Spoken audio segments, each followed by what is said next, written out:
घर में जिन्नात हैं या जिन्नात के असरात हैं। अब इन असरात से घर को कैसे पाक किया जाए, इन असरात से कैसे बचा जाए। ख़ुद को बचाएं, अपनी औलाद को बचाएं, अपने घर को महफूज करें एक छोटे से और मुख्तसर से अमल से। ये आपने अमल सिर्फ़ एक बार करना है। सिर्फ़ एक अगरबत्ती रोज़ाना आपने अमल करने के बाद घर में जलानी है। बस इंशाअल्लाह चंद दिनों को जलाने के बाद आप महसूस करेंगे कि मेरे घर से जिन्नात भी ख़त्म हो रही हैं, असरात भी ख़त्म हो रही हैं, बेबरकती भी ख़त्म होकर मेरे रिस्क में, कारोबार में बरकतें भी हो रही हैं और घर के अंदर अमन और सुकून भी हो रहा है। अस्सलाम वालेकुम रहमतुल्लाहि व बरकातुहू। इस्लाम एक हकीकत है चैनल में आपको खुश आमदीद कहता हूँ। उम्मीद करता हूँ कि आप तमाम लोग खैर व आफियत से होंगे, खुश और खुरम होंगे। दुआ है अल्लाह तबारक व तआला आप तमाम तो खुशियाँ अता फरमाए, आमीन। जिस किसी के घर के अंदर असरात हों, जिन्नात हों, तवीज़ात को दफनाया गया हो, तवीज़ात को जलाया गया हो या किसी मरीज़ को पिलाया गया हो, खिलाया गया हो, किसी किस्म का मसला हो, तो आपने क्या करना है, आपने इस तरह करना है। एक अगरबत्ती पर आपको अमल करके मैं दिखाता हूँ। इस तरीके से आपने अमल करना है। ये एक अगरबत्ती है, मैंने आपके सामने निकाली है। इस तरह की आपने 21 अदद अगरबत्तियां ले लें।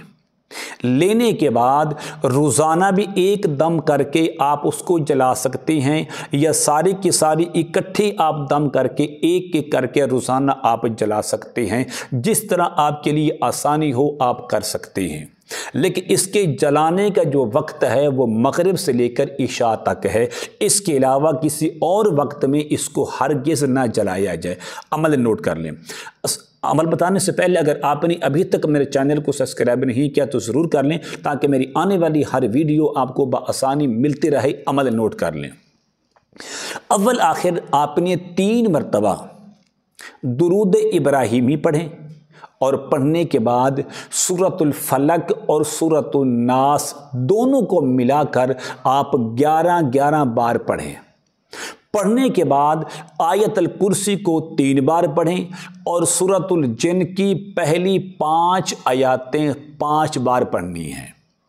अव्वल आखिर 3 बार दुरूद इब्राहिमी पढ़ें, सूरतुल फलक और सूरतुल नास दोनों को मिलाकर 11-11 बार पढ़ें, आयतल कुर्सी को 3 बार पढ़ें और सूरतुल जिन की पहली 5 आयत को आपने 5 बार पढ़ के आखिर में 3 बार दुरूद इब्राहिमी पढ़ के एक पर दम कर लें, उसको साइड पर रख लें। अगर चाहें तो या एक पर दम करें और इसको आज मगरिब के बाद घर में जला लें। कल के लिए आप और किस वक्त टाइम निकाल कर उसको दिन के अंदर सुबह के वक्त मगरिब से पहले पहले दम करके उसको रख लें, उसको जला लें। अगर चाहें तो आप सारी की सारी इकट्ठी दम करके अलग अलग करके एक ही वक्त के अंदर एक को दम किया, फिर दूसरी को, फिर तीसरी को, हत्ता कि 21 सारी की सारी दम करके महफूज कर ली, तब भी ठीक है। जिस तरह आपकी आसानी हो। तो मगरिब की जब अजान शुरू हो उस वक़्त अपने घर के अंदर एक अगरबत्ती को जला लें, तो इंशाअल्लाह इशा तक ये मुकम्मल जल जाएगी। जैसे जैसे ये जलती जाएगी आपके घर के अंदर जितने भी असरात हैं, अल्हम्दुलिल्लाह बफज़ल खुदा इस अमल की बरकत से, इस कुरानी ताकत से इंशाअल्लाह वो चीज़ें भी जलना और निकलना शुरू हो जाएंगी। और 21 दिन का अमल मुकम्मल होने से पहले पहले आपका घर पाक और साफ़ हो जाएगा। हर किस्म के असरात से खबीस जिन्नात नहीं जा रहे, तो इंशाअल्लाह इस अमल की बरकत से वो सारे के सारे निकल जाएंगे और आपका घर पाक और साफ़ हो जाएगा। तो मैं ज़रूरी समझता हूँ इस अमल की इजाज़त के लिए आप कमेंट के अंदर माशाअल्लाह, सुबहानल्लाह, अल्हम्दुलिल्लाह ज़रूर लिखा करें। और मेरे चैनल को आपने सब्सक्राइब करना है, वीडियो को लाइक और शेयर ज़रूर किया करें। अस्सलाम वालेकुम रहमतुल्लाहि व बरकातहू।